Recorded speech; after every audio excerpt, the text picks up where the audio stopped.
Ondas tropicais pra ver, ondas tropicais pra viver. Sinta a vibe, viva a vibe. Fala pessoal, aqui é mais um Ondas Tropicais. Hoje eu e o Pombel vamos conversar com o Alexandre Sugamotsu, o Alex, e ele é doutor em Ciência da Religião, Estudos das Religiões, compositor, escritor, um artista. E hoje a gente vai falar do álbum dele, o Saena, que ele lançou, se eu não me engano, foi em novembro, Sugamotsu, se eu estou errado. Novembro, perfeitamente.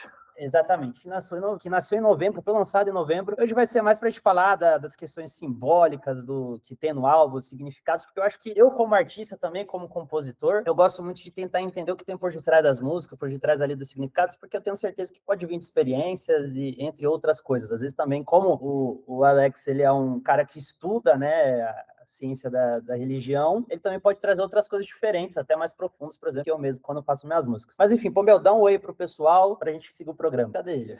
Eu tava mutado. Fala aí, pessoal, tô aqui mais uma vez representando a ala intelectualmente limitada da Valete aí. Espero que eu não faça perguntas muito burras e vamos lá. Tamo competindo.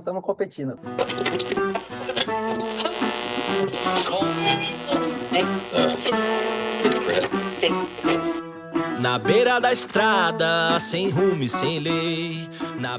Bom, eu quero fazer o seguinte, eu escutei o seu álbum algumas vezes e, de fato, eu quero entender os significados por detrás, porque, por exemplo, na questão de estrutura das músicas, eu percebo que, por exemplo, às vezes você tem uma estrofe específica e depois você tem uma outra que você repete em momentos diferentes, por exemplo, das músicas. Uhum. E cada uma delas, eu entendo, por exemplo, a primeira música, que é O Último Rei, pelo menos o que eu consegui entender, né, como um neófito, por exemplo, parece que você saiu do seu corpo, posso estar falando muita merda aqui. A mim parece que você tá tendo uma revelação, ou alguma coisa que fez você ver o tempo de uma outra maneira, por exemplo, que é a primeira música do seu EP. Então, assim, primeiro eu queria que você explicasse, se possível, essa questão das estruturas e por que você fez desse jeito, se foi de propósito, ou é aquela coisa, você compõe uma coisa mais visceral, vai saindo e você vai cantando. Beleza. Bom, saudações pro pessoal aí, boa tarde para quem tá ouvindo de tarde, boa noite para quem vai ouvir de noite, bom dia para quem vai ouvir de dia, vai ficar gravado aí.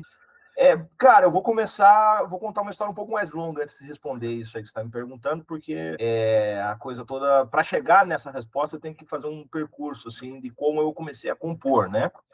Então é o seguinte, quando eu era jovem, eu tenho 40 anos agora, então quando eu era jovem, tinha ali 20, 21, 22 anos, eu era hippie praticamente, né? Eu era hippie, assim, jovem hippie e tal, curtia ficar na praia e ficar descalço, fazer trilha, e essas coisas todas, né? E nessa época eu tinha contato com muitas doutrinas espirituais, né? Frequentava de tudo que tinha, xamanismo, budismo, sempre estava em alguma coisa diferente, taoísmo, né? Então estava sempre frequentando alguma coisa. E nessa época eu tinha alguns amigos, né?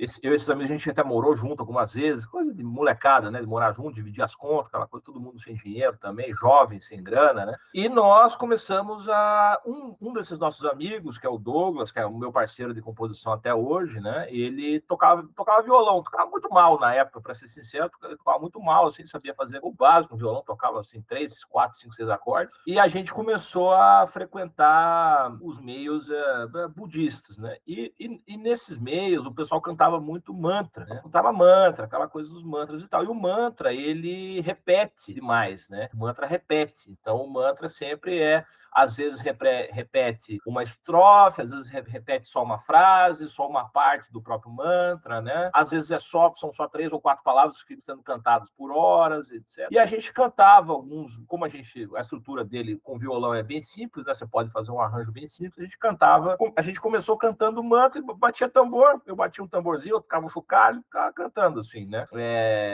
Tanto é que quando a gente ia pra praia, às vezes ficava cantando, assim, o pessoal achava que a gente era Hare Krishna, né? Porque todo mundo cabeludo, barbudo, né? Achava que era Hare Krishna.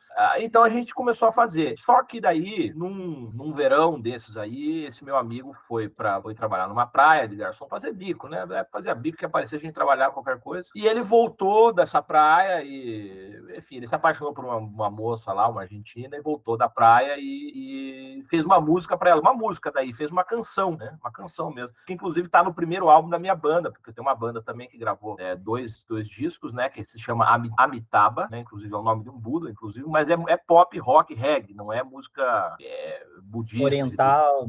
Não tem nada a ver, é só o nome mesmo. E a gente gravou um disco, e tem uma música lá que é Canção de Sofia, que foi gravada nesse contexto. E aí, quando ele voltou com essa música, ele voltou, e a música já era muito legal, assim, que era um pop, né? Que tinha um refrão bem cativante e tudo, assim. Inclusive, a gente ganhou uns prêmios com essa música, melhor arranjo, um festival de música, melhor composição, saiu no jornal, tudo. Fizemos show, abrimos um show de bandas grandes, 5.000 pessoas, 10.000 pessoas, na época foi bem bacana. E aí, quando ele fez isso, eu falei, cara, eu tenho umas letras que eu escrevo aqui e a gente pode transformar em música. E aí começamos a musicar, né? Como a gente morava junto e era desempregado, então, basicamente, a gente acordava, tomava café, fazia alguma coisa ali, ia pra varanda e começava a escrever música, né? Então, no período aí de 2, 3 anos, assim, a gente deve ter feito umas 70 músicas, mais ou menos. Uau, caramba. Umas 70. Todas lançadas?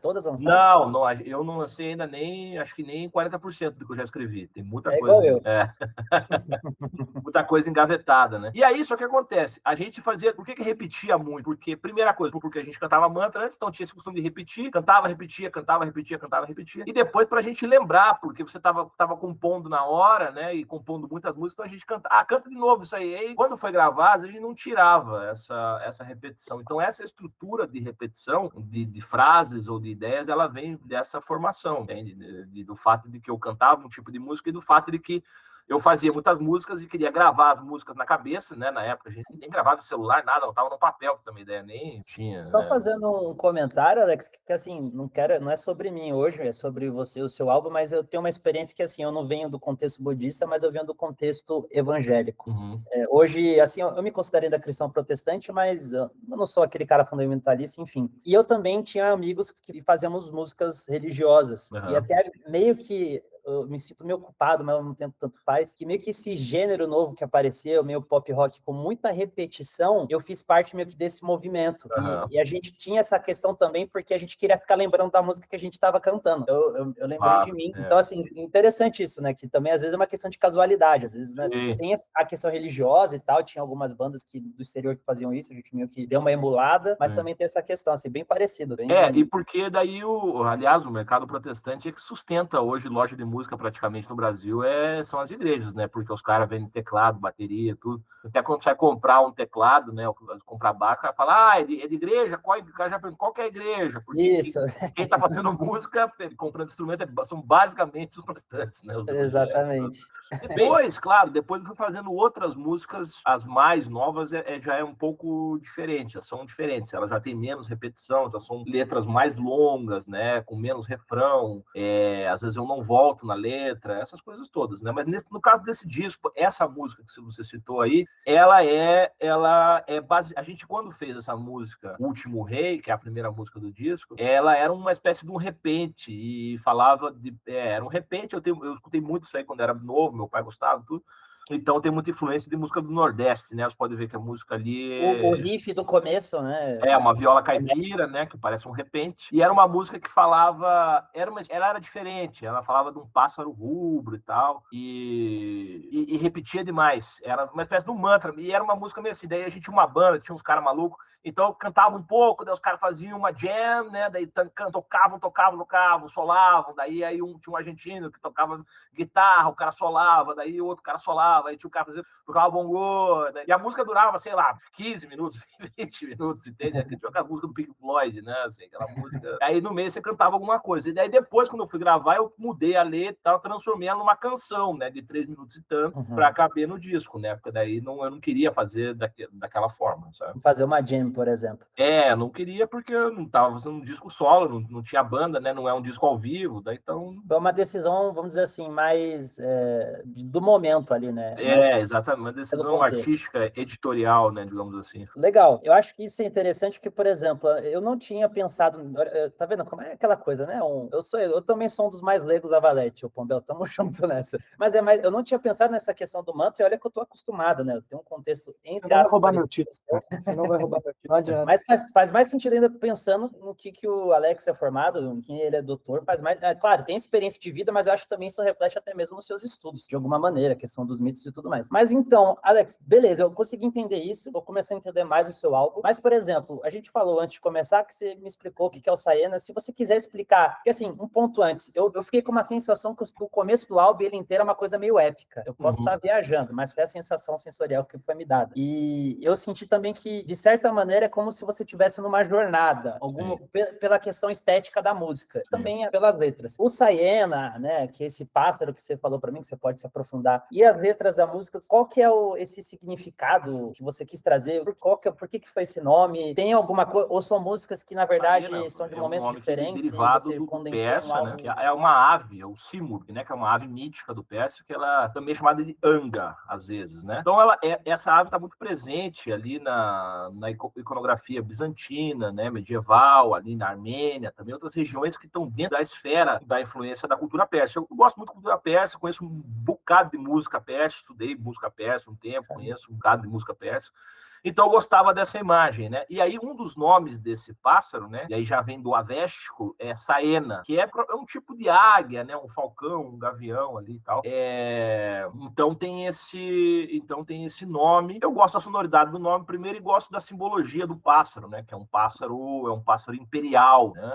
Ele é um pássaro que é considerado uma ave purificadora, né? Da terra, da água, porque antigamente, né, existia a simbologia dos pássaros, né? Os pássaros aparecem nos épicos, na poesia dos sufis, por exemplo, sempre como o pássaro ele ocupa um lugar espiritual elevado, né? Então, por exemplo, também esse nome vem porque a ave, né, no livro sufi, que eu gosto muito do poeta Attar, né, chama Conferência dos Pássaros. Neste livro, isso tudo eu li, veja só para esclarecer, eu caí no estudo de religião porque eu estudava religião quando era jovem, não foi ao contrário, eu não estudei religião depois. Muita gente estuda religião quando vai estudar na academia. Eu cheguei na academia, já sabia tudo que eu tinha que saber, e depois aprendi só como formatar lá um artigo. Organizar os pensamentos.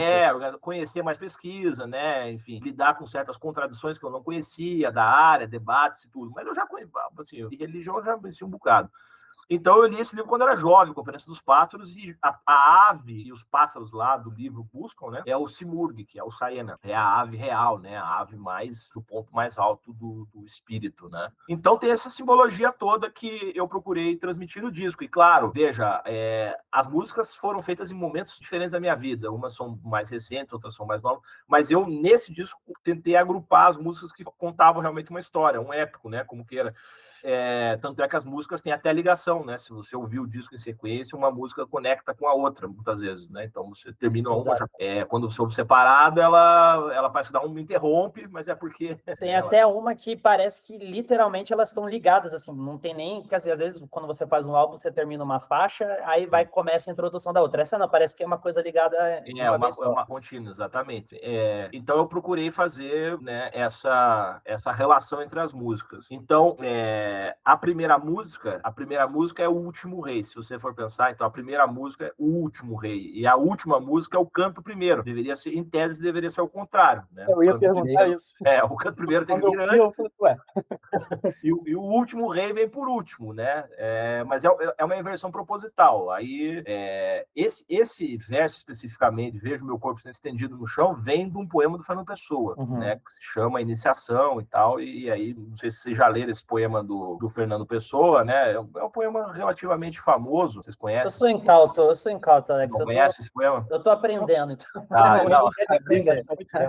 Não, esse poema é o seguinte, esse poema é um poema esotérico, uma pessoa era esoterista, era astrólogo, uma série de coisas. E aí, um trecho do poema diz assim: o corpo é a sombra das vestes que encobrem teu ser profundo. Vem a noite que é a morte e a sombra acabou sem ser. Vais na noite só recorte igual a ti sem querer. Depois fala mais um monte de coisa que eu não me recordo. Daí depois diz assim: os deuses despem-te mais, teu corpo cessa a alma externa, mas vês que são teus iguais, os deuses. A sombra das tuas vestes ficou entre nós na sorte. Não estás morto entre ciprestes. Neófito não há morte. Então, é baseado também nesse poema, né? Quer dizer, ali quando ele encontra essa donzela, a donzela os contos de fada e tudo é sempre uma representação da sabedoria, né? Quer dizer, uma donzela de além-mar, o mar simboliza, entre outras coisas, também essa ideia de atravessar um grande canal de conhecimento, né? Uma grande barreira que nos separa de algum tipo, de alguma forma de conhecimento específico. Então, o mar representa isso também. Representa muitas coisas, não é só isso, mas pode representar isso também. E a donzela, normalmente, ela aparece entre véus, né? Ela aparece velada, não mostra o seu rosto, etc. Só que dessa canção, aí esse cara, né, que está na beira da estrada, esse símbolo aparece várias vezes no disco também, né? Estrada, caminho, se você for ouvir com atenção, isso se repete, né? Também. Tem até a questão, não sei se acho que faz sentido sim, você pode confirmar que, por exemplo, na do Bandoleiros, você meio que você fala, os bandoleiros eles têm um outro tipo de forma de fazer as coisas, mas só que eu tô falando de uma outra maneira. É a mesma coisa de caminhos também ali, por exemplo, no Bandoleiros. Eu tô sendo muito... Sim, não, é isso mesmo. Ali, essa canção, os bandoleiros antigos, né, que eram ali, eu faço uma relação deles com o modo de vida contemporâneo, justamente, né? Eu digo assim, também eram inimigos da loucura ansiosa que espera tão saudosa na pantalha dos avós. Muita gente nem sabe o que significa pantalha, né? Essa palavra é uma palavra desconhecida para o pessoal, é da língua portuguesa, mas é castiça. Ela é uma espécie de um abajur, né? Que reflete a sombra, né? Então eu usei essa imagem para representar a luz antiga, né? Dos antepassados e tal. É proposital, durante o álbum, que essa música pareça que está sendo cantada numa taverna, porque desde a primeira até, pelo menos, Jardim Secreto, a última nem tanto, mas até Jardim Secreto me passa muito a impressão de que todo o álbum poderia ser facilmente cantado por um bardo, alguma coisa do tipo. Teve uma intenção nisso? Aí já... Então, sim, na verdade, assim, isso é muito do tipo de música que eu escuto, né? Eu escuto muito folk celta, folk britânico. Eu gosto muito de bandas de folk dos anos 60, do tipo Pentangle, Fairport Convention, Still I Span. Eu escuto muito, assim, tenho disco pra caramba, curto demais esse tipo de... É um tipo de referência que muita gente não tem, né? O pessoal novo não escuta isso aí, ninguém sabe o que é e tal, então não vai pegar, mas o pessoal... tudo é muito... Veja só, o disco, as coisas que eu produzo, de modo geral, são muito indies, assim, no sentido de que é muito nichado, eu sei disso, não é uma coisa que, né, o pessoal, de maneira geral, não pega, ou não saca, ou não sabe de onde vem, né, aquilo ali, porque são muitas referências cruzadas. Eu tive essa impressão, Sugamoto, que meio que você pegou assim, jogou umas coisas no liquidificador, Sim. De preferências que você tem, e saiu esse álbum. Eu até me simpatizei, porque nesse período meu, quando eu estava mais aprofundado em composições religiosas, eu também meio que fiz uma coisa meio blues rock, meio folk, e eu gostei pra caramba também do álbum por conta disso, e outra coisa que me tá assim, batendo, assim, bem engraçado. Mas só, você quer continuar? Senão não, aí só para responder o Gabriel aqui, que então sim, eu coloco muito esse espectro, assim, vamos dizer, ibérico, medieval, taverneiro, eu gosto muito. Só que daí... Uma coisa meio celta, né? Isso, só que eu cuido um pouco para não ficar uma música folclórica, entende? Aí que tá, eu acho que eu tomo esse cuidado de, assim, colocar sempre uma referência mais moderna também. Você pode ver que os timbres são todos timbres mais modernos, não tem aquela coisa assim muito de botar banjo, bandolim, essas coisas que daí já ia ficar, né? Ia ficar um negócio meio gaita de fole, que daí já fica aquela meio oba-oba de folclore, né? Daí já não é muito minha praia. De gnomo, né? Aí já não dá. Exatamente. Tem bandas que fazem, né? Inclusive no Paraná tem uma banda muito legal, não sei se então, que era o Terra Celta, os caras faziam umas putas de uns shows, assim, o pessoal ia lá, tomava todas, e os caras botavam um cabo em cima, e todo mundo muito louco, eles cantando aquelas músicas de gnominha, tal pra caramba, assim, é outra proposta, não é a minha. Eu faço música contemporânea, né? Quer dizer, a minha música é uma música contemporânea, mas, novamente, não é um tipo de música contemporânea brasileira, não é o que está sendo feito no Brasil, apesar de eu ter muitas referências brasileiras, né? O Zé Ramalho, o Fagner, o Elomar, etc. O que se faz hoje no Brasil, no mainstream nem se fala, né? Que é só lixo, mas assim, mesmo na faixa média, assim, não é assim que o pessoal faz. Mas na Europa, assim, tem muita gente fazendo música nesse formato que eu faço também. Não igual, mas assim, explorando. Exatamente. Então o pessoal, por exemplo, tem uma onda de neofolk também na Europa muito forte, né? Que é o pessoal que... Só que aí o cara pega, em vez do cara cantar aquele folk e repetir, ele pega, põe uma guitarra legal, já mais uma coisa mais moderna, entende? Igual quando eu gravei lá no Último Rei, tem uma viola caipira realmente, mas é uma viola com distorção já, né? Depois entra um baixo, depois entra tem uma ambientação também, depois entra bateria, daí tem uma parte que tem uns metais, né? Não sei se vocês lá na frente... Tanto o primeiro já tem uma parte ali que é praticamente só rock, né? Ali é quase um heavy metal, né? No final da música. Aí vem também o cara que produziu meu disco, que é o Gustavo Arturi, tem um canal bacana demais, é Gustavo Arturi, com TH, pode procurar no YouTube, ele dá aula de guitarra, lá explica um puta do músico, um guitarrista genial. E é um cara que já tocou com os caras do Rapa, já teve no mainstream sertanejo, inclusive, ele produzindo, tocando, mas é meu amigo de longa data e ele é um cara que é guitarrista, curte tocar guitarra e curte metal. Então ele sempre, ele fala, vamos fazer isso aqui, o que você acha e tal? E eu escuto metal, eu sou muito restrito, assim, com metal, eu gosto mais daquele power metal, das coisas mais antigas, do tipo Uriah Heep, né, o próprio Black Sabbath e tal. Eu parei um pouco mais nessa galera, assim, ali, não evoluir muito para coisas do tipo que os jovens, assim, jovens não digo, né, mas tem um pessoal que gosta, né, Dream Theater, essas coisas eu já não curto tanto, assim, não é muito minha praia, né. Mas eu não ligo de colocar, a gente coloca, entende? Assim, daí, então muitas coisas também são coisas do disco, não são só coisas minhas, né, são coisas do cara que fez a melodia também, que é o Douglas, que é um outro cara, do cara que tocou a bateria, que é um outro cara, do cara que entende, daí cada um vai colocando um pouco, mas no final eu que digo, cara, isso não, isso sim, não funcionou, vamos tentar outra coisa, né? É meio que um maestro, né? Quando eu fiz o meu, que eu nem lancei todas as músicas, é meio que um álbum, só que eu só lancei metade.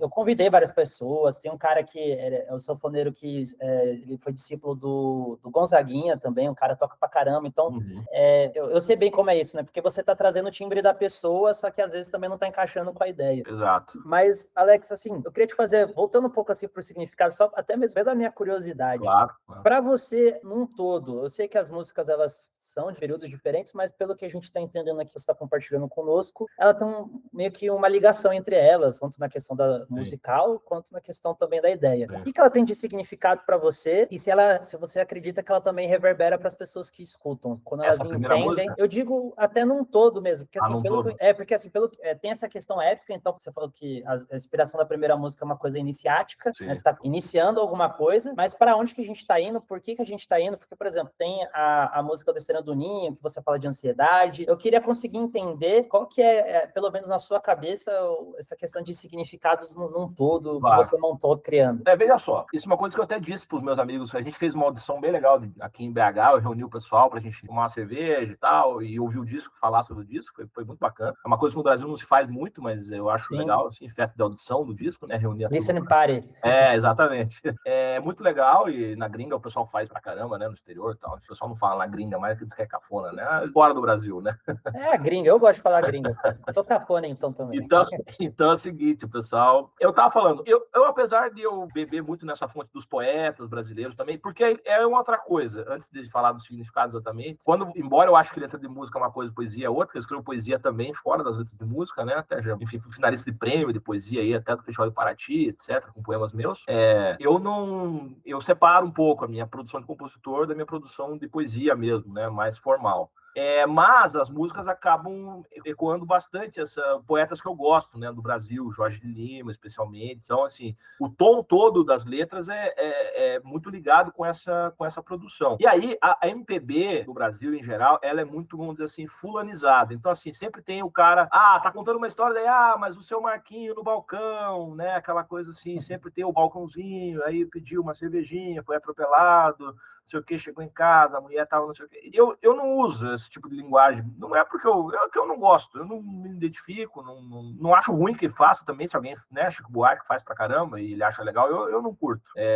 O meu negócio é as músicas do meu disco pessoal, né, porque tem o da banda, que é outro trabalho um pouco diferente, mas nas minhas músicas eu sempre faço uma coisa sempre abstrata, né, simbólica, etc. Então você vê, mesmo essa música Estranho no Ninho, as pessoas assim, me identifiquei, porque eu também sinto, me falaram, várias pessoas me falaram assim, me identifiquei, ansiedade e tal. Só que não é exatamente a ansiedade ali que ele está sentindo, não é exatamente, veja só, o Estranho no Ninho o ninho é o mundo, né? O cara se sente ele sente um desconcerto em relação à própria criação, ao próprio mundo, né? Não é ansiedade em relação assim, então o pessoal hoje tem ansiedade, né? Vou sair com um date, tô ansioso. Uma coisa patológica. Patológica, tomar remédio. Não, uma coisa cósmica, compreende? Então, assim, fala do saudoso ancião, né? Das palavras. Então, a ideia do disco toda, mais ou menos quando eu propus, era justamente uma jornada do ser, digamos assim, né? Quer dizer, é o sujeito passando por essas diversas fases, né, do ser, assim, se encontrando com camadas ali de ser que estão para além da sua personalidade cotidiana, né? Quer dizer, vamos dizer, quem que é o José Staff? Para além do que o José Staff gosta de almoçar, jantar, assistir na televisão, né? O que ele busca, então, né? E aí, isso está muito bem colocado, no meu ponto de vista, na última música, que é justamente o canto primeiro, que fala das florestas soturnas, né? Cantei a floresta. Ali na floresta, esse é um símbolo também, que muita gente talvez não tenha essa referência. Essa aí é uma referência direta a Dante, né? O poeta Dante Alighieri. Que a primeira parte do inferno é justamente ele dizendo que estava numa floresta escura e tinha perdido a via reta. Então, e aí ele começa a sua jornada em direção aos planos celestiais. Então, essa música é bem isso, né? Ela mostra essa busca. E, assim, vamos ser bem sinceros, hoje em dia pouquíssima gente tem esse tipo de busca mais, uma coisa muito rara, né? Por isso que eu falo que é totalmente de nicho, porque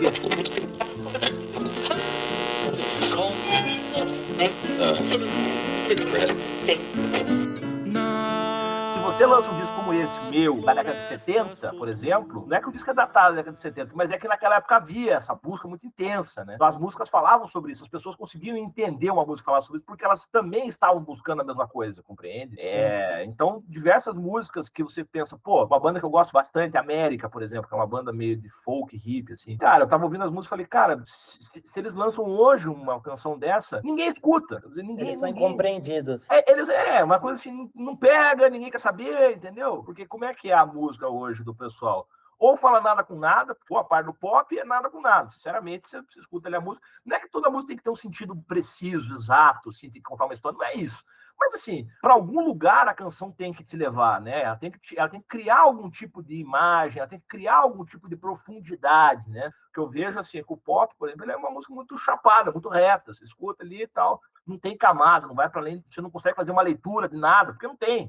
É letra falando de, né? Cara, por incrível que pareça, até o rap dos anos 2000 era mais profundo. Pega ali umas letras do Eminem lá, do começo, aquelas coisas todas. Até ali você tem alguma coisa, entende? Para você. E hoje não tem, né? Então, assim, nesse sentido, o disco, ele é meio fora de tempo também, né? Mas eu não ligo também, Você falando nessa questão de fora de tempo, então, assim, você não tem aquela pretensão, eu quero que, sei lá, milhares de pessoas escutem. Você soltou isso para o mundo, para ver se algumas pessoas também entendessem, ou pelo menos se interessassem, mas é aquela coisa do criador de tirar das vísceras o que estava sentindo. Exato. E, cara, eu gosto muito do processo de gravar e fazer as músicas, né? Eu gosto muito, eu sinto muito prazer nisso. Daí você acaba gravando e solta, entendeu? É mais assim, você fez, né? Porque fazer...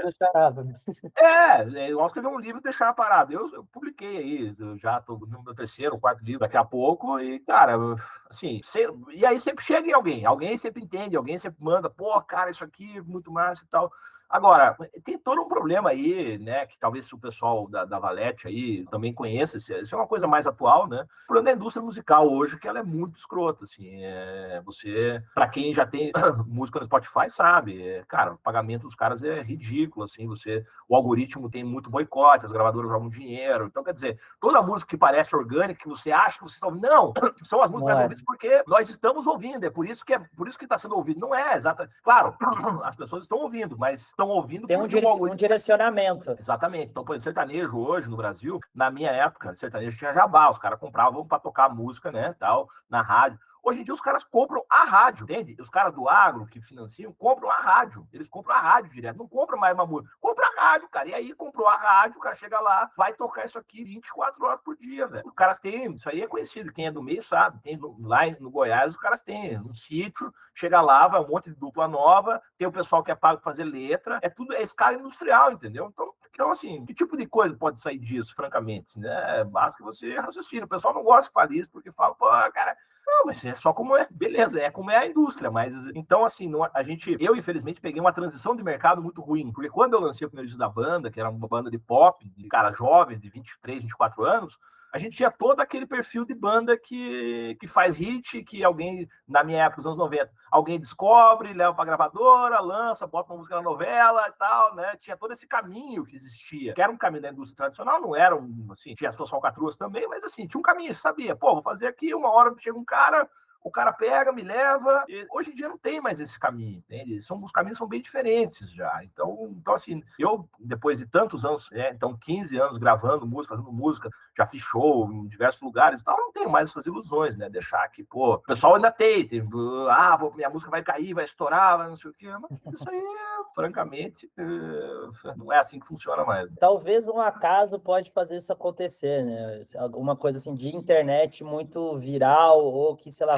só um troço muito louco, fora da curva, assim, né? Mas você Exato. vê que até os próprios músicos brasileiros que têm mercado, que têm tudo, sofrem, porque o cara lança um disco também, não tem onde distribuir, não tem CD para vender, então não tem. Porque quando eu fiz a banda primeiro também, a mesma coisa, a gente fez mídia física. Então vendia a mídia física pros amigos, o pessoal comprava, né? Às vezes o pessoal para ajudar, vai comprava, outros compravam para curtir, você ia tocar no lugar, levava 20 discos, 30 discos, entendeu? Hoje em dia não, o cara fala, onde é que tá no Spotify? Ele quer ouvir de graça, não quer, ainda mais o brasileiro, infelizmente, tem esse hábito de quer consumir, mas não quer pagar pro artista que tá fazendo, entendeu? Por exemplo, fora do Brasil, você tem o Bandcamp japonês e tal, os caras pagam, os caras baixam tua faixa lá e pagam, não é porque o cara sabe que tá fazendo isso pro artista poder continuar fazendo. Então, pô, eu curto um artista pra caralho, né? Vou fazer aqui um pagamento pro cara conseguir continuar produzindo, porque eu gosto do trabalho dele. É uma ideia de patrocinar, de fazer um mecenato. O Brasil não tem essa cultura do mecenas. Não. Mesmo numa escala pequena, não tem. Não tem. Então, se você abre uma vaquinha, por exemplo, o cara fala, pô, tá se humilhando, pedindo dinheiro. É assim, entendeu? É assim, ao mesmo tempo que o brasileiro também daí admira quem se o cara ganha dinheiro, esse aí venceu. Mas ele também não ajudou, entende? Então, assim, tem um problema social aí nessa composição artística que é muito sério, né? Então, aí acaba que o mecanismo que existe, que o pessoal reclama demais, o mecanismo que existe para quem é um artista menor, é muitas vezes buscar um patrocínio público, claro, porque daí o cara consegue viabilizar, de fazer um show, de gravar um disco, contratar uns músicos, que você vai botar. Esse disco eu gravei com recurso mínimo, mesmo assim, gastei um monte de dinheiro meu. Agora, se eu fosse fazer mesmo do jeito que eu queria, eu tinha que gastar, sei lá, 100 mil reais, porque um estúdio, você vai botar os músicos, paga a hora, não sei o quê, manda para mixar não sei aonde, manda masterizar, depois... Então, é isso. Agora, né, quem que pode tirar esse dinheiro do bolso para fazer? Não, aí você vai... tem um edital, não sei o que, você vai lá buscar. Entende? E ainda tem gente que fala, pô, o Estado tem que financiar. Cara, se o Estado não financiasse a orquestra, por exemplo, a orquestra fechava amanhã. Entende? A questão não é se o Estado financia ou não, isso é histórico. O Estado financia a cultura desde sempre. A questão é como que está sendo feito. Claro, tem que aperfeiçoar o mecanismo para não ser só os amigos do rei que pegam a maior bolada, etc. Uma série de reformas pode se fazer na Lei Rouanet e outras leis também de fundos culturais. Agora, simplesmente chegar, né? A direita, na sua ignorância extrema, né? Chega lá, o cara faz o quê? Fecha o Ministério da Cultura. Pô, você tá numa guerra cultural com os caras, não é isso? Você tá numa guerra cultural com os caras, a primeira coisa que você faz, não, você tem que botar mais dinheiro e botar mais gente sua lá trabalhando e incentivar mais projetos para você começar a dominar aquele campo também. Pô, isso é o básico da política, isso é o básico, é o beabá. E não fazem. Então, assim,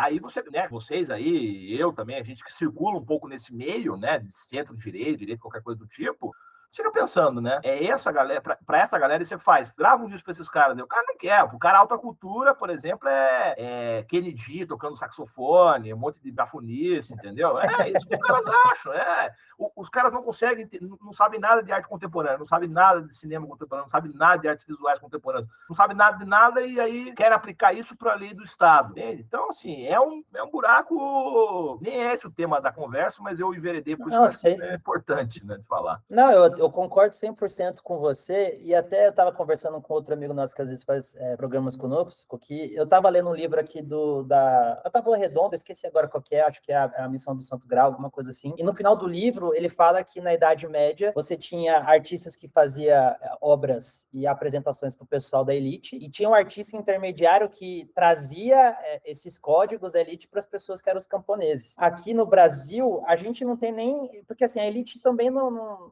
consome, e não nem consome, aprecia, né? Contempla coisas que são apetecíveis à alma deles. Eles estão investindo em coisas que não levam para lugar nenhum. Claro, a elite brasileira, cara, a elite brasileira é a pior elite do mundo, disparada. É uma elite ignorante, apátrida, mesquinha, nojenta. Cara, é assim, é uma coisa inacreditável. Você vê o próprio Estados Unidos, cara, até os Estados Unidos. Eu sou bem anti-americanista, ao contrário do pessoal aí, eu sei que o pessoal do Missão aí, Valé, pessoal, Estados Unidos, tal, Argentina, Estados Unidos. Eu sou anti-americano, sempre fui, mas a elite dos Estados Unidos, ela é uma elite que tem muitas camadas da elite que são pessoas cultas, benfeitores, cara que constrói teatro, que constrói casa de ópera. Esse sempre foi o papel da elite também, entende? Sempre foi o papel da elite também. Agora tem uma elite como os caras assim, vai numa festa dos milionários pra você ver o que toca. Vai ver o que toca lá. Tá tocando Anitta, tá tocando MC, qualquer droga lá, entendeu?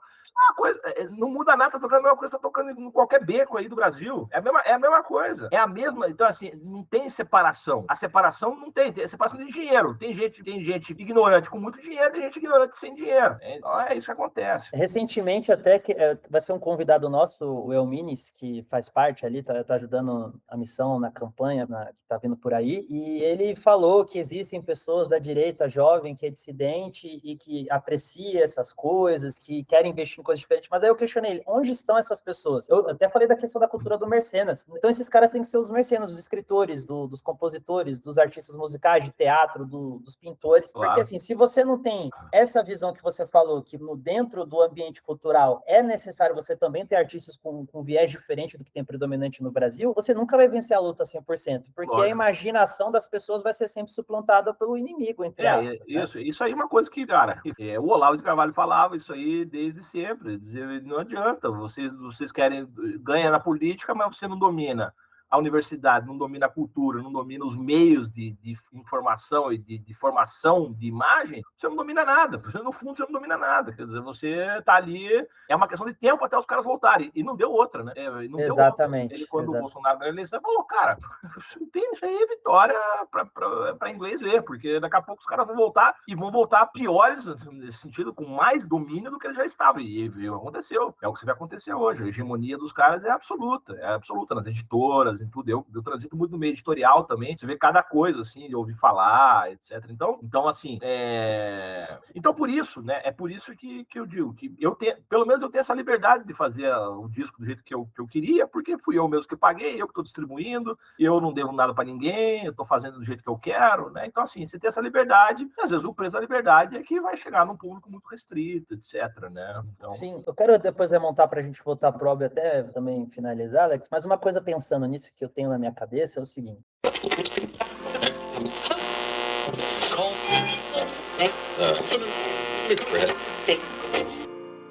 Soneto de eras estranhas. Eu acho que também os artistas independentes, que não necessariamente eles precisam ser de direita, vamos dizer assim, né? Esse Sim, termo claro. de direita, mas eu acho que os independentes que não são de esquerda, eles deveriam também começar a se conversarem mais e até mesmo tocarem juntos, tentar meio que trazer uma cena nesse sentido, que é uma coisa que eu sinto muita falta. Sim. Porque também não adianta nada, né? Uma andorinha só não faz verão. Com certeza. Eu acho que existe esse problema das pessoas que não se identificam com o ideário do social-democrata, dessa nossa Constituição atual, que são os artistas que são predominantes também, que são dentro desse ideário. Então, a gente que é independente, a gente tem que se juntar. Eu queria te provocar para a gente voltar para o social, porque eu acho que combina as duas coisas, é o seguinte, a gente sabendo disso, que existe esse problema no mercado fonográfico, mas eu também entendo que existe uma questão ideológica na música brasileira, que o pessoal da Tropicália, ali, que chamou de MPB, meio que eles ditam e não ditam do que é interessante, e meio que na minha percepção, na questão cultural, na música, também a gente pode falar falar de cinema, todo tipo de arte, você ficou paralisado no tempo e a gente não tem novidade nenhuma. Por exemplo, você fala que o seu álbum você fez fora de tempo, mas eu acho que talvez, se o ambiente cultural brasileiro estivesse mais aberto a coisas diferentes, a experimentações, talvez você seria melhor recebido, por exemplo. Com certeza. Você acha que a gente está paralisado no tempo? Isso é uma opinião que eu tenho que eu nunca externei para ninguém, mas é uma sensação que eu tenho. Eu acho que ele é fora de tempo pro futuro. Eu acho que ele tá mais adiante. Na verdade é isso. Ele tá mais para frente, né? Quer dizer, eu tô fazendo coisas que outros também estão fazendo, tem outras pessoas fazendo também, não sou só eu. Tem muita gente fazendo isso em literatura, nas artes visuais, tem muita gente fazendo coisas interessantes que estão à frente, como você falou. Olha só, esses artistas aí novos, Marina Sena, né, Luísa Sons, João, esses caras aí, todos eles são apadrinhados por esses caras. Eles aparecem toda hora no show da Maria Bethânia, aparece no show do Caetano, fazem, entende?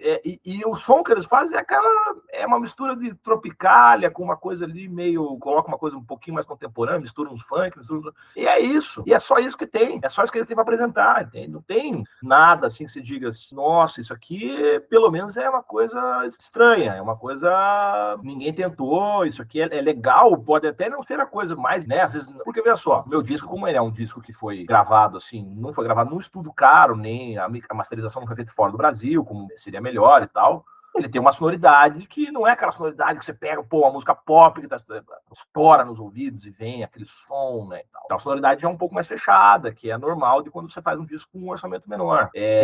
Mas mesmo assim, o que acontece? Pelo menos eu estou experimentando coisas diferentes com a música contemporânea, com a música brasileira. E eu acho que isso aí de cena é fundamental, né? Eu vejo vocês aí, o pessoal jovem, acompanha assim por cima, mas eu vejo lá o Espírito Atlântico, né? O pessoal Novos Clássicos, tentando formar uma cena, formar uma vibe aí. Eu acho legal. O pessoal fala mal pra caramba, né? Muita gente fica com raiva e tudo. Eu acho legal, porque tem que é isso que tem que fazer, formar uma cena, formar um grupo de pessoas com perspectiva de futuro, com ideias novas, para fazer alguma coisa diferente do que está sendo feita. É basicamente isso que tem que ser tentado, entendeu? Agora, falta muito, eu vejo assim, aí é uma crítica até que eu faço, falta o pessoal tem que ter mais referência das coisas, tem que buscar mais referência, tem que ter mais estofo, assim, cultural, artístico. Eu estava falando até com um amigo meu, de uma editora, ontem, que já é da minha idade, mas ele falou, cara, muita gente competente pra caramba na área de design, aí, de tudo, de arte, mas, cara, os caras não têm referência, os caras não sabem nada, não leram nada, não ouviram nada, é difícil. Como é que você fala pro cara, puxa isso aqui, vai pra cá, pô, você tá ouvindo isso aqui, mas né, falta isso aí. Então, e essa é uma lacuna que infelizmente, do jeito torto deles lá, o pessoal jovem de esquerda normalmente tem um pouco mais. A realidade é essa, os caras têm leram umas coisas, entenderam? Ouviram algumas coisas, viram os filmes, né? Então o pessoal acaba... Não querendo fazer propaganda aqui da nossa ideia, que é ser um canal de mídia para trazer coisas diferentes, até que os jovens desconhecem, ou têm pelo menos o mínimo interesse, mas a dor foi justamente isso. Por exemplo, eu tava andando na rua, sei lá, eu deixei minha esposa no ponto e voltei para casa, eu queria ouvir uma coisa interessante no meu ouvido para me enriquecer, né? Para ter esse estofo que você tá falando. E faz falta, não tem, mas só que a gente tem que começar de algum lugar. E tem essas coisas que você falou, até mesmo o Elminis falou, mas tem Novos Clássicos. Pô, mas a gente precisa de mais, porque claro. Muito mais. Quanto mais a noite chega, mais eu me convenço que nasci. Mas, Pombe, você tem alguma pergunta para fazer pro Alex? Porque eu tô aqui falando muito, eu não gosto de ser muito predominante. Não. A minha pergunta seria mais em torno do álbum, então eu tô esperando vocês. Pode falar, vamos lá, vamos voltar pro álbum, sim, eu tergiversei demais aqui. A gente só um detalhe, até a gente pode depois fazer um outro programa para falar só disso aí, que era uma ideia nossa também. Tá bom, podemos. Obviamente, até porque essa memória olavista aí, eu acho que é pouco discutida, para ser bem sincero. Depois que o Olavo morreu, eu acho que abandonaram um pouco essa discussão cultural, que ele era o cara que trazia muito. Com certeza, e veja só que eu sou um cara que o Olavo sempre me avacalhou, né? Porque ele me botou na lista da KGB, lá dizendo que eu era espião da KGB. O Olavo e as suas peripécias. Circulou uma lista lá que eu era agente da KGB e não sei o quê, e grandes histórias, assim. Então, eu ainda falo isso aí, assim, eu tô reconhecendo esse papel dele, veja só. Mas hoje o pessoal fala, astrólogo, não sei o quê. Eu falei, cara, o Olavo tem os méritos dele, porque é o seguinte, antes no Brasil, eu lembro na internet, você nem sequer poderia dizer, sou de direita, não podia dizer isso, entendeu? Ele foi o cara era crime. O cara permitiu o pessoal falar, sou de direita, me identifico com esse espectro aí, sei lá, seja lá o que for, de direita, né? Enfim, Fala lá, pô, Bel, vamos lá, o álbum, vamos voltar pro álbum aí, saindo. Então, uma coisa que eu pensei assim durante o álbum é que você disse, é uma jornada, né? Uma jornada espiritual, eu acho, né? Pode dizer assim? Sim. É uma jornada espiritual, só que você traz alguns elementos como o corpo caído no chão, o breu, uma certa desesperança, uma coisa nesse sentido. Você acha que esse álbum, a tônica, é um pouco desesperançosa? Não exatamente, cara, mas você captou bem. O álbum, até um amigo meu falou isso aí, ele ouviu e falou, cara, você é um cara sempre solar, né, e tal, na tua atuação aí pública, mas o álbum é meio noturno. O álbum não é desesperançoso, ele é noturno, ele é um álbum... Fala-se muito de tristeza, né, no álbum, fala-se muito da noite, de solidão, esses temas, assim, que eu trato. Mas não acho que seja desesperançoso, é uma faceta, né, é como se fosse a noite caindo mesmo, né, e alguém refletindo sobre a sua jornada espiritual nesse percurso noturno, né, quer dizer, não é o cara, vamos lá e tal, é o cara, pô, né, aconteceu isso, tem isso, e para onde eu vou. É no momento mais íntimo da reflexão ali, né? Exatamente. É um álbum que ele é introspectivo, né? Normalmente também eu escrevo muitas músicas românticas, né? Eu gosto muito de música romântica, assim, músicas de amor e tudo. Nesse álbum só tem uma, né? Que ainda muita gente nem identifica como uma música de amor, mas né? Que é O Jardim Secreto, é uma música de amor, né? Não, eu pelo menos identifiquei assim. Tá. Então é uma música de amor, né? Inclusive eu fiz pra minha esposa, né? A música e tudo. Então é uma música de amor. Então ali é como se o cara, nesse momento de introspecção, ele encontrasse, né? Pelo caminho, né? Por esse caminho ele encontrasse com o amor, né? Com o seu lugar no espaço, o seu lugar na vida. E eu acho que eu, quando era jovem, pelo menos na minha época de juventude, eu tinha muito essa reflexão, né? Qual que é o meu lugar no mundo? O que eu tenho que fazer? O que é uma vida boa de ser vivida? O que é uma vida verdadeira, né? Para onde eu tenho que ir, né? Assim, porque hoje o que acontece? O pessoal consome muito conteúdo na internet. Vê só, a gente consome ideologias de maneira geral que não são ideologias que são externas, né? Ao nosso povo, ao nosso modo de pensar e tudo, né? São coisas assim que eu, pelo menos, não me identifico nada com essas coisas que tem, todas essas ideologias contemporâneas de masculinidade, feminilidade. Eu acho tudo uma grande bolha, assim. Não me vejo em nada disso, né? Mas então o disco eu acho que até ele termina até com um tom assim, né? As crianças cantando, né? No final são minha filha e meu afilhado cantando ali naquele coro, né? Do canto primeiro tem aquela guitarra e tal. Então eu acho que até termina com um tom assim positivo nesse sentido, né? Não é exatamente porque existe música de desespero, música que deprime, né? Eu acho que esse álbum não é exatamente isso. Ele né, convida você para uma reflexão assim e tal.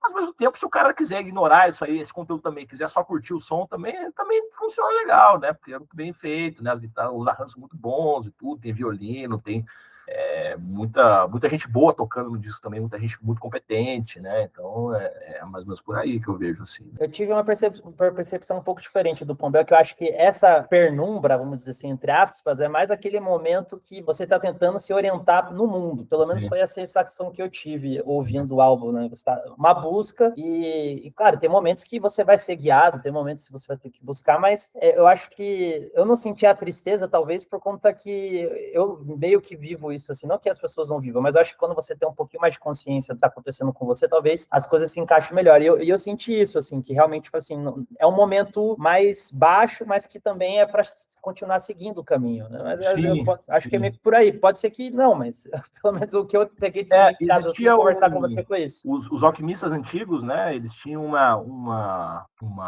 frase, né? Um emblema, né? Que estava em diversas imagens, que era vitriol, né? Vitriol, que era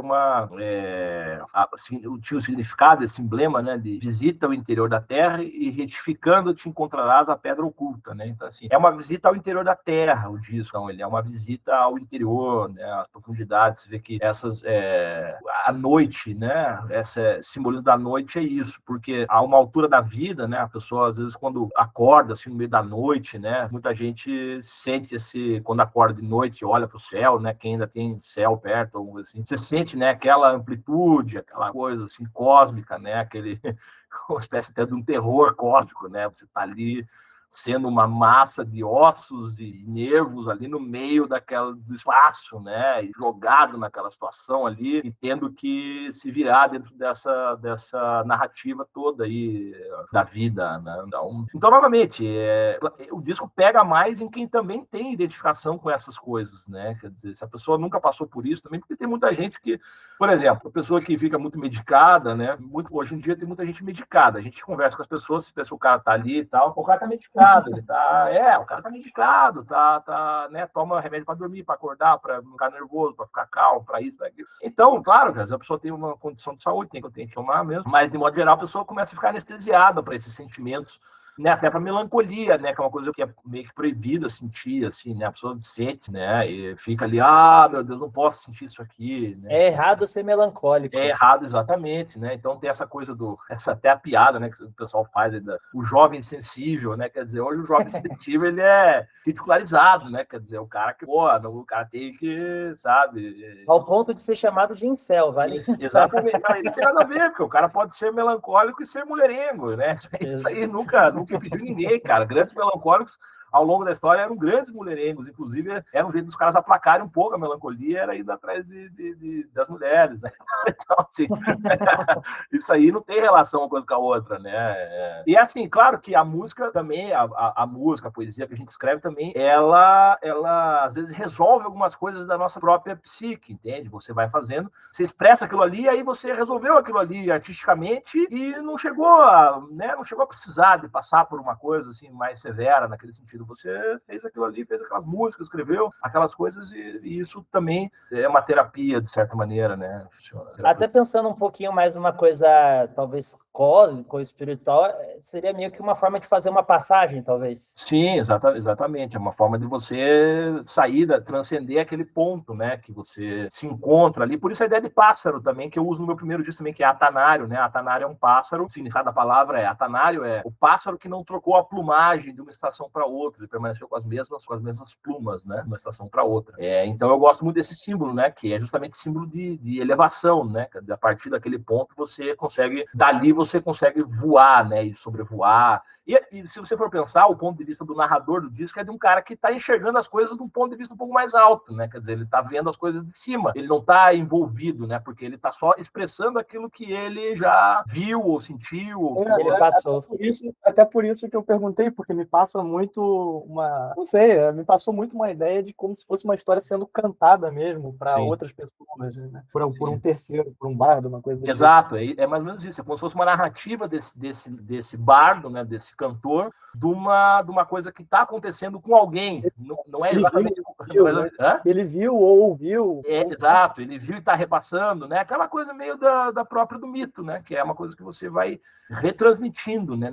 Porque não é assim, minha mulher me largou, não sei o quê, daí chorei, né? E blá, blá, blá, blá, blá, os dramas pessoais. Você que não tem dramas pessoais, não tem drama pessoal nenhum no disco, não tem drama pessoal, não tem assim, ninguém morreu, não tem nada, entende? É só uma observação a partir desse ponto mesmo. Então, nesse sentido, também é uma coisa também diferente, né? Quer dizer, é uma coisa também, é um tipo de narrativa que também não é comum, né? Não é comum na música popular, né? Hoje, porque Bob Dylan, por exemplo, fazia muito isso, né? O Leonard Cohen também, que eu gosto bastante, fazia muito isso.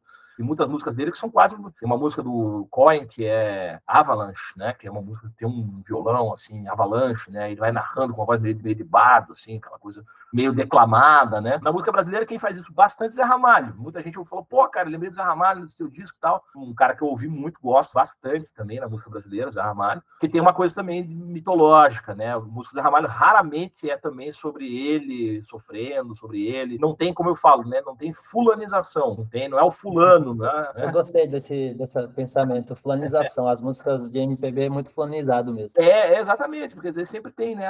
Eu tava lá, não sei o quê, e aí eu fui, e aí subi o morro, desci o morro, aquela coisa toda. Então, assim, normalmente no meu ponto eu que faço, mas o problema é quando todo mundo faz só isso, daí é um problema, do meu ponto de vista. Sim. Né?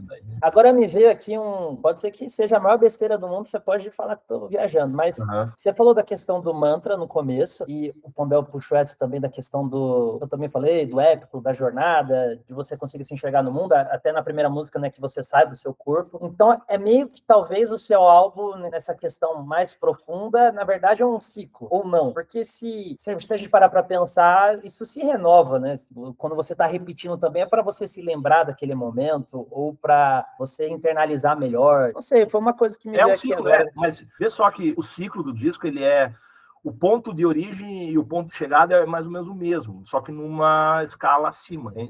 Ali ele já está, na última canção, né? Ele já está escutando a profecia desse canto primeiro, ele já está num outro degrau da história, né? Ele sai daquele degrau que ele estava, esse personagem está sendo observado, e chega nesse último ponto, né? Só que o último ponto é o primeiro também, é o canto primeiro, quer dizer, a primeira vez que ele escuta aquele canto profético é justamente no ponto final, entende? Tem um livro que eu gosto muito, que eu lia quando era jovem, lia muito, se chama Mente Zen, Mente de Principiante, né? Ele dizia assim, o mestre Zen mesmo, ele tem mente de principiante, tá? Para ele tudo sempre tá no começo, sempre tá na primeira impressão, né? É quando você não perde o frescor, né? De ver as coisas como se fosse pela primeira vez, você enxerga as coisas como se fosse com aquele olhar, é igual olhar para alguma coisa, né? Sem estar cansado das coisas, né? Hoje em dia você vê, a internet faz muito isso com as pessoas, ela cansa demais as pessoas mentalmente, né? Satura demais o nosso aparelho cognitivo sensorial. Então você vê muitas imagens, ouve muitas informações, lê muitas análises, e você já vi, isso já ouvi. Até que as pessoas não conseguem mais ouvir um álbum, por exemplo. É uma coisa assim, que eu acho, falando de álbum, né? Você pensa, eu estou aqui explicando para vocês o significado de um álbum, de uma sequência de ideias artísticas, tá? Mas a maioria das pessoas, gostei dessa faixa, o cara bota uma playlist daquela faixa. Antigamente tinha, cara, Legião Urbana, por exemplo, gosto ou não da banda, enfim, isso não vem ao caso, mas o Renato Russo, ele era tão meticuloso com isso, que como o vinil, a pessoa tinha preguiça de pular, porque era complicado e tal, e ele pensava a ordem das faixas, o cara ouvia aquilo tudo em ordem, como se fosse uma história. Então ele vai ouvindo aquilo ali, entendeu? Vai passando por uma série de coisas e chega no final da história. E ele trocava a ordem das faixas para, essa aqui tem que ser a primeira, porque daí faz a transição para esta. Então os artistas, quando gravavam, isso é uma coisa que eu estou fazendo que todo mundo fez sempre, só agora que não se faz. O cara lança o quê?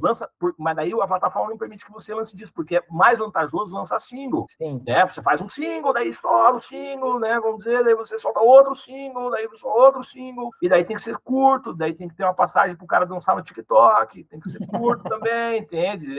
Refrão pegajoso. Olha que lógica que é isso aí, que lógica perversa. Isso aí não tem nada a ver com arte, me desculpe a franqueza, mas isso não tem nada a ver com arte, não tem a ver com... Concordo 100%. Com concepção artística, musical. Isso não é coisa de artista, é coisa de gente que está fazendo para a indústria, só mais uma coisa ali, entende?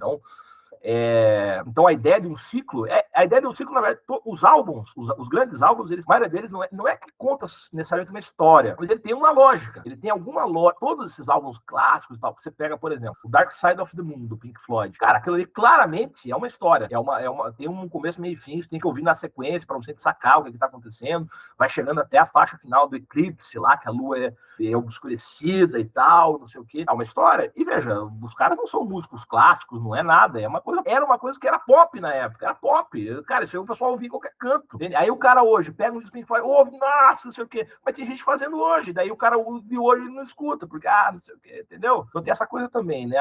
Também estagnou o público também que gosta desse tipo de coisa, porque daí o que acontece? A música, por ser assim a lógica do mercado, a música não chega. Olha só, a música não chega em quem tem que chegar. É tão difícil o algoritmo, né? Porque tudo sai na rede. Então a música nem chega. Às vezes, cara, o meu disco, por exemplo, pode ser que muita gente queria curtir o disco pra caramba em algum lugar, não chega. O cara não tem streaming, o cara nem sabe mexer, o cara não vai chegar nele, o Spotify nunca vai entregar para ele o meu disco, entende? Então tem essas coisas todas que dificultam muito, né, o acesso. Então o disco, ele tem que ser, né, ele deve ser, melhor que seja, uma concepção orgânica, né? Você tem ali um ciclo de coisas acontecendo e a música expressando isso, com letra, com capa, com tudo, conectando com aquelas ideias, né? Isso não é ser pretencioso, nem é ser snob, nem é ser nada, porque também tem essa coisa hoje, isso aí é snobista, tem que fazer coisa que o povão gosta.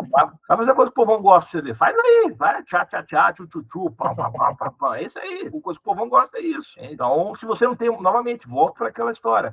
Se você não tem uma elite que se dispõe, que é educada e se dispõe a educar também o público para, né, ouvir coisas melhores, pensar coisas mais interessantes, também complica, né? Porque como é que você vai fazer isso aí? Como como é que faz essa mudança de mentalidade da população de um local, se você, né, vai ver, por exemplo, durante muito tempo, os filhos de elite, em qualquer lugar do mundo, estudavam música clássica. Primeiro de tudo, todo mundo tinha piano em casa. O cara primeiro ia conhecer Bach, ia conhecer Beethoven, ia conhecer Mozart, ia tocar Bach, ia tocar Mozart, depois ele ia, pode curtir uma banda de rock, legal, tudo bem, mas ele já tem aquela referência de música, já tem a referência, entende? Então ele vai navegar nisso tudo com referências, né? O meu pai, por exemplo, era professor de flauta doce, minha mãe trabalhava na Rádio Educativa do Paraná, então ela levava disco de música clássica. Meu pai ouvia a ópera domingo, ouvia a Paixão Segundo São Mateus, de Bach, missa em latim, os discos, minha mãe trazia música instrumental brasileira para casa. Então eu tive essas referências desde cedo. Mas tem gente que não tem, então vai chegar na casa do cara, é a mesma coisa, né? Você fala para um aluno assim,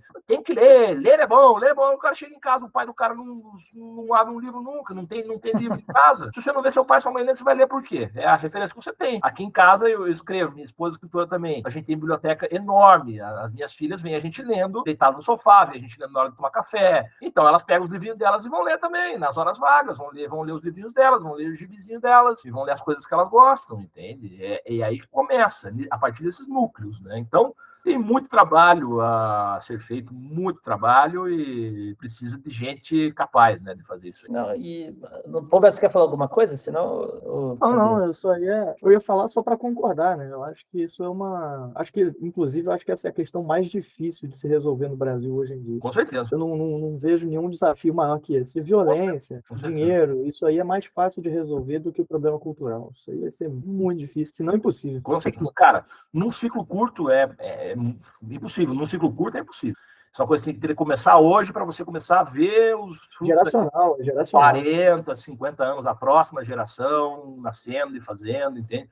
Como você falou, cara, problemas urbanos e tudo isso aí, cara, política pública, você resolve ali, polícia, não sei o quê, resolve, dá um jeito, melhora 80%, 90%. Agora, esse outro ponto, que daí acaba gerando também esses outros problemas, é que é um negócio muito mais difícil de resolver. E é uma coisa tão entranhada no Brasil que parece papo de maluco discutir, porque você começa a discutir, os caras já vem aqueles caras, lá vem os fascistas, lá vem o pessoal da imposição cultural, lá vem os caras com elitismo de novo, a fascistada. Eu sei que eu já ouvi isso 1000 vezes.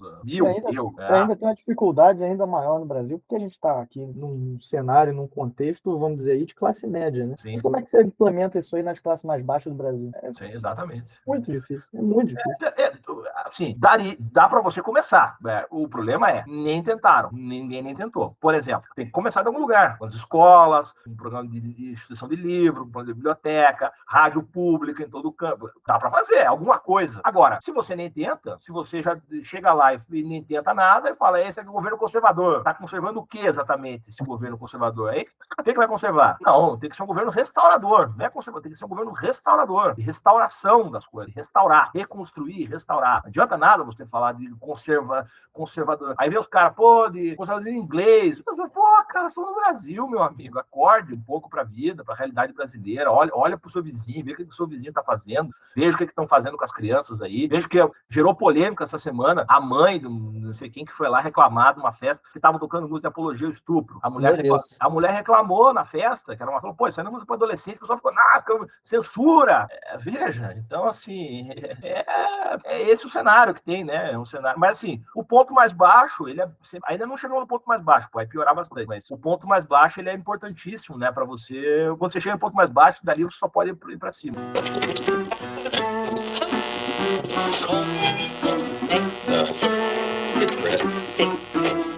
Na beira da estrada, sem rumo e sem lei. Eu, particularmente, eu gostei muito da conversa. Não sei se você gostou. Ótimo, beleza. Obrigado aí por terem me chamado. Cara, eu falo pra caramba, bicho. Não, mas a gente gosta de gente assim. Eu não, você pergunta uma coisa, às vezes eu vou circulando por outras tantas que eu acho que estão relacionadas com aquela... Pode falar. Não, e assim, eu quero agradecer você e eu queria talvez terminar essa conversa dizendo que talvez Saena seja um álbum que ajude os jovens a lutar contra a modernidade, encontrar um sentido talvez mais profundo, pelo menos pelo que a gente conversou aqui, porque eu sinto que essa questão da modernidade, você também trouxe dos algoritmos, são coisas que vai começando a transformar as pessoas em produtos também. No final, todo mundo está dentro dessa lógica capitalista de hiperconsumo e não consegue se perceber no interior e às vezes encontrar respostas refletindo e entendendo a si mesmo, entendendo os símbolos e também tendo as referências intelectuais que vão ajudar no final você a conseguir a encontrar um norte na vida. Sim, então, com certeza, cara. Tem coisas simples que as pessoas podem adotar no cotidiano, jovens especialmente, né? Que é, primeiro, uma coisa simples. Ouvir um disco inteiro. Para isso, para de ouvir playlist, para de ouvir música picada no MP3. Ouve um álbum inteiro, tenta entender o que está sendo feito ali, tenta entender o que está tocando, tenta entender, né? O que está sendo transmitido, qual que é a intenção daquilo ali, né? Tenta interpretar um pouco as coisas também, porque falta muita interpretação das coisas hoje. Você vê que as pessoas não interpretam as coisas. O Twitter é o reinado disso, né? De falta de interpretação de tudo, né? As pessoas interpretam tudo da maneira que querem, é uma zona do caramba, né? Então, parar, desligar tudo, ler alguma coisa, assim, ir para mídia analógica, eu também sempre falo isso, porque eu sou dinossauro, vinil, DVD, livro, tenho mídia física, tudo, tem muita coisa que já nem existe mais em canal nenhum. Material que você não encontra em parte alguma, porque a gente tem essa ilusão de tá tudo na internet. Não tá tudo na internet, não. Tem muita coisa que não tá em lugar nenhum mais, filme especialmente. Então, assim, buscar contato com a vida real, né? Com as coisas reais, assim, com a materialidade das coisas também. Isso aí é muito importante, sabe? O cara tocar um instrumento, fazer alguma coisa, assim, do dia a dia, né? Porque também muita coisa de jovem que fica com essa ansiedade, depressão, também é falta de contato com o mundo real, né? Claro, se você fica ali numa tela ali, pirando ali 16 horas por dia, lógico que você vai ter algum problema cognitivo, lógico que vai ter um problema emocional. É óbvio que você vai ter um problema atualmente vai se desestabilizar, né? Então, é isso que eu digo aí pra galera do Ondas Tropicais, quem tá ouvindo, que é isso. Vamos dar uns passos para trás aí, na verdade. Vamos fazer uma desaceleração dessas coisas todas e tentar retornar um pouco para um ponto mais de reflexão, né, das coisas, observar melhor o que está acontecendo, né? E sair dessas superfícies aí, né? Que o mundo hoje nos oferece coisas muito por cima, né? Todo mundo sabe muita coisa por cima, né? Pouca gente sabe as coisas assim com profundidade, né? Com algum rigor, com alguma inteligência, né? Escolhas também, tudo isso aí. Bom, tem muita coisa para falar. Uma outra oportunidade a gente pode conversar sobre isso e outros temas mais também, tá bom? Então agradeço aí o staff, o Pobel também pelo convite aí, beleza? Beleza. Bom, Beto, você quer dizer alguma coisa para encerrar? Senão já vou finalizar aqui e chamar a música. Então, não, só agradecer por ter vindo, né? Sempre, porque você se dispõe a gastar seu tempo aí, privar sua filha do espetinho. Esse tipo de sacrifício aí, mas obrigado por ter vindo. Maravilha. Um papo bom, e acho que a última coisa que eu diria era pro pessoal que é jovem aí, que é mais novo que eu, porque a maioria do público eu acho que é até mais novo que eu. Dá a chance de ouvir coisas diferentes. Mesmo que você seja, sei lá, muito fã de, sei lá, heavy metal, uma coisa assim. Cara, tira um tempinho, ouve um negócio diferente. Mesmo que você não goste, não tem problema. Ouve, não gosta e vai procurar outra coisa diferente que você gosta. Perfeito, isso é mesmo. E pega o álbum e ouve, porque a gente, às vezes, tem muito preconceito quando é um artista independente, quando é um artista de menor expressão. Sim. Mas muitas vezes você vai encontrar ouro ali que você vai ser o cara que vai propagar aquilo para as outras pessoas. Então ouçam e depois comentem aí o que vocês acharam do álbum também, deem um feedback e sigam o Alex lá também. Perfeito. Exato. Escutem Saena. E é isso, pessoal. Muito obrigado para quem ouviu até aqui. Solta a música boa. Onda tropical.